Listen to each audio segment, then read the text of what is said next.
Hi, Tracy from Kazadans Equestrian. Welcome to my weekly video. And this week I'm going to summarise how the horse sees the world differently or perceives the world differently through the use of their senses.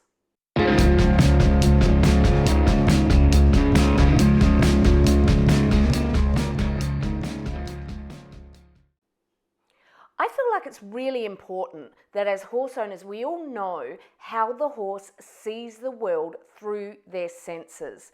Now, I've done videos that go into a little bit more depth of each of these senses individually, and I'll provide links as I go along. But it's really important that we understand that one, not only their senses work differently to ours, but two, their perception of the world is based around what they were evolved to do, which is to really run fast away from danger. So let's start quickly with their vision. Horses actually have a huge eye. And this is great for them because they have terrific peripheral vision. They can see much better than us on the edges. They detect movement terrifically. It's one of their finest tuned senses is the detection of movement. One of the really interesting things about horses' eyes is they can use either both eyes together to focus on something like they do when they're down eating grass. They can actually use their eyes separately. So they have the ability for either monocular or binocular vision. They have around about 350 degrees of vision, which is quite incredible when you look that, my peripheral vision doesn't quite make 180. Slight movements of the head to the horse is actually a really important thing because it does give them that entire 360 degrees vision.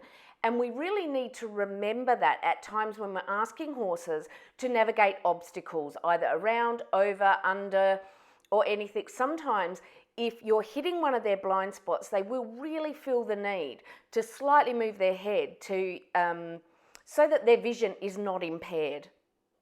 A lot of people will tell you they do not perceive depth, but actually they do. Their depth perception isn't as good as ours, but they still can.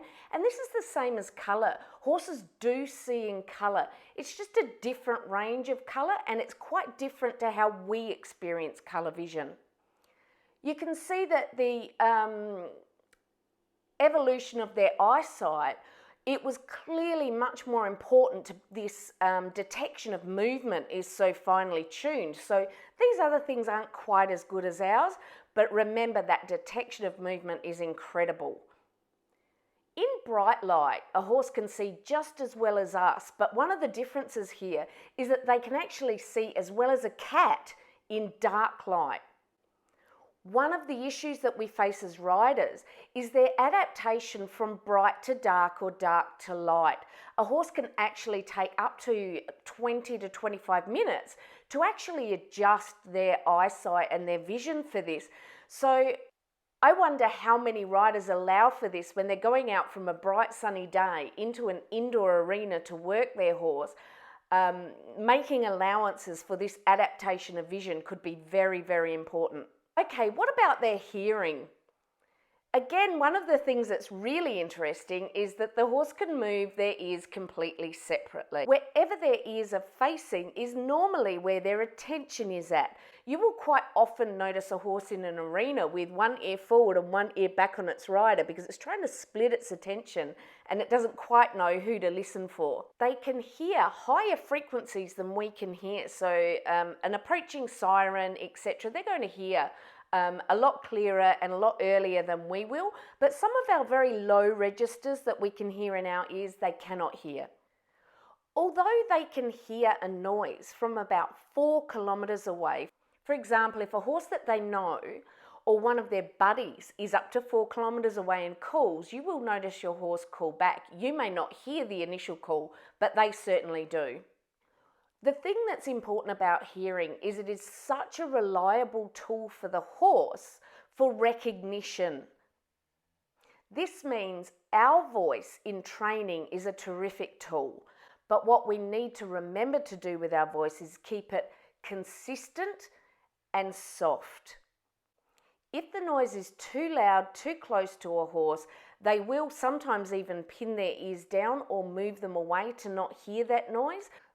So to utilise this in training, we need a very consistent tone that remains quite quiet, calm, and this then becomes a reliable cue for the horse to use.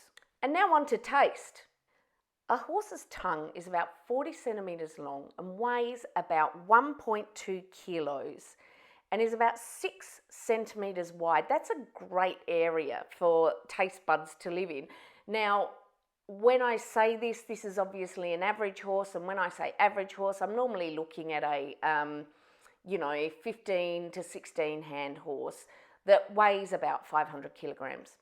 With their taste, there is a lot of myths around nutritional wisdom in the horse, and by that I mean the horse being able to understand and know by taste what vitamins and minerals they are missing, so left to their own devices would actually choose what's best for them. Now, there's still a little conflicting evidence on this. However, given that we give the horse a very limited diet, relying on nutritional wisdom is very unwise in a domestic environment for a horse. Much like us, we know what we should eat, but we do tend to the flavours that we like and not necessarily the flavours or the foods that we need in our diet. So a horse is often going to tend straight towards sweet food, sweet grass as their preference, not necessarily because they need the energy. There are, of course, a lot of variations in taste in horses, very much like people, so we need to be aware of that and know your horse. And one of the other things about taste, which isn't quite so surprising, is that in a mix of treats, it's actually apples and carrots that they enjoy the most. Now on to the nose or smell. What's so different about a horse is they have actually two olfactory systems. So chemical messages for the horse are actually very important. In fact, it gives them more recognition and more understanding than sight does.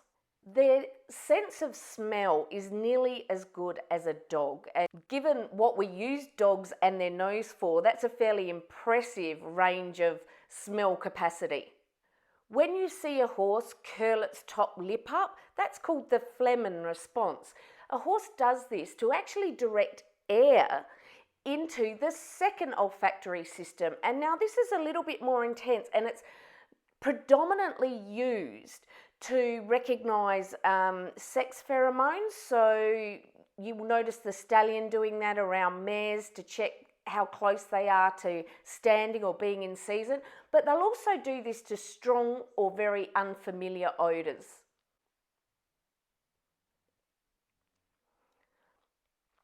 Given the importance of smell to the horse, one of the things as horse owners we don't do often is allow the horse enough time to smell and become familiar with objects. It is important to them. And when you think about how important it is in recognition, and then the amount of additional odours that we create and bring to them, maybe wearing a different deodorant or perfume or spraying them with fly spray, sometimes those minor things can make a horse a little bit anxious because what they rely on for recognition so solidly has changed. So the sense of touch. There are different touch receptors in the horse, different types. So there are pain receptors, heat receptors, pressure receptors, etc. They have some particularly sensitive areas. It's around the eyes, the muzzle, the flank, the wither, and actually around elbows they are particularly sensitive as well. So the whiskers and muzzle, huge nerve supply around this area. It's been used at times to twitch a horse, which is a way of actually activating those nerves so much that it normally makes a horse quieten down. It's an overstimulation of that nerve supply. But it's no wonder when you realise how many nerves are there that some horses actually go off the charts crazy when they're twitched.